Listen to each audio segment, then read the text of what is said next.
The Aeolian Harp by Samuel Taylor Coleridge.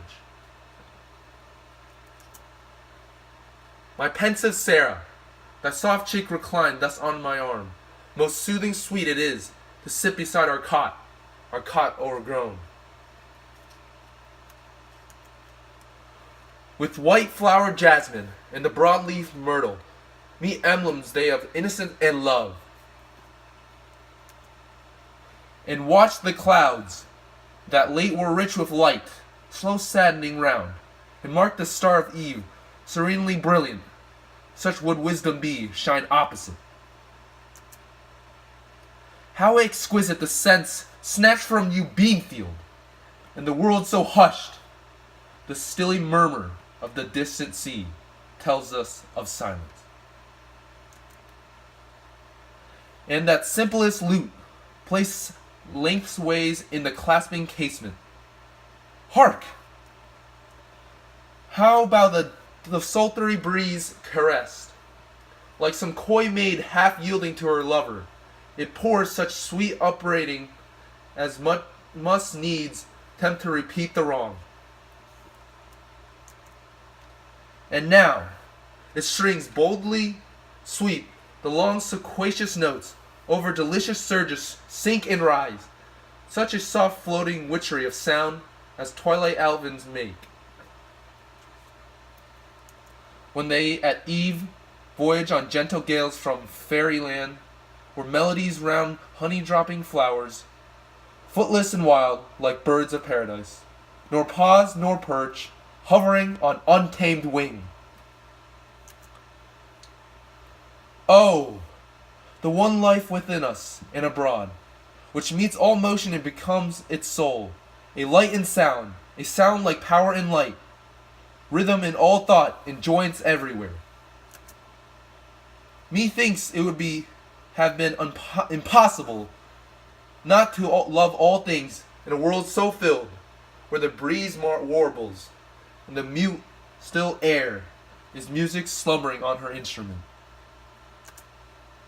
And thus, my love, as on the midway slope of yonder hill I stretch my limbs at noon, whilst through my half-closed eyelids I behold the sunbeams dance, like diamonds on the main, in tranquil muse upon tranquillity. Full many a thought uncalled and unattained, and many idle flitting fantasies, traverse my indolent passive brain, as wild and various as the random gales that swell and flutter on this subject lute. And what if all of animated nature be but organic harps diversely framed, that tremble into thought, as o'er them sweeps, plastic and vast, one intellectual breeze, at once the soul of each and God of all? But thy more serious eye a mild reproof darts. O beloved woman, nor such thoughts dim and unhallowed dost thou not nor reject, and biddest me walk humbly with God, meek daughter in the family of Christ.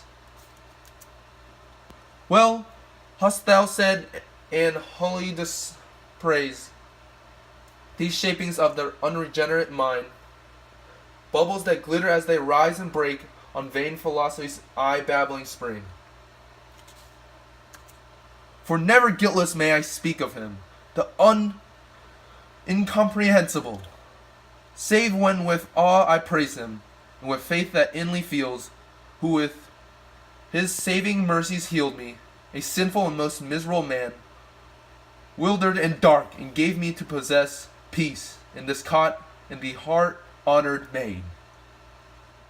So, in the Aeolian Harp, the speaker is the author, Samuel Taylor Coleridge, and as a poet, he has a very good eye for the subtle beauty in nature. He spends much of the poem talking about the whimsical and Eden-like quality of their surroundings in nature, as well as the beautiful music of the Aeolian Harp, which he used to compare to his love for Sarah and also God.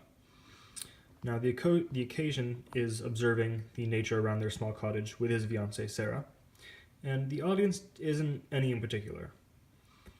The purpose is to describe Samuel Coleridge's love for his fiancée Sarah, and then later his love of God and the path he must take to walk with him. And so the subject is both Sarah and God. The tone is very ecstatic and jovial, almost whimsical at first. There's many exclamation marks indicating the high excitement level of the speaker. But in stanza 5, there's also a shift. There becomes less exclamation marks and the tone becomes more serious as the speaker shifts the focus from his surroundings and his fiancée to God, his love for him, and the path he must take to walk with him in the afterlife.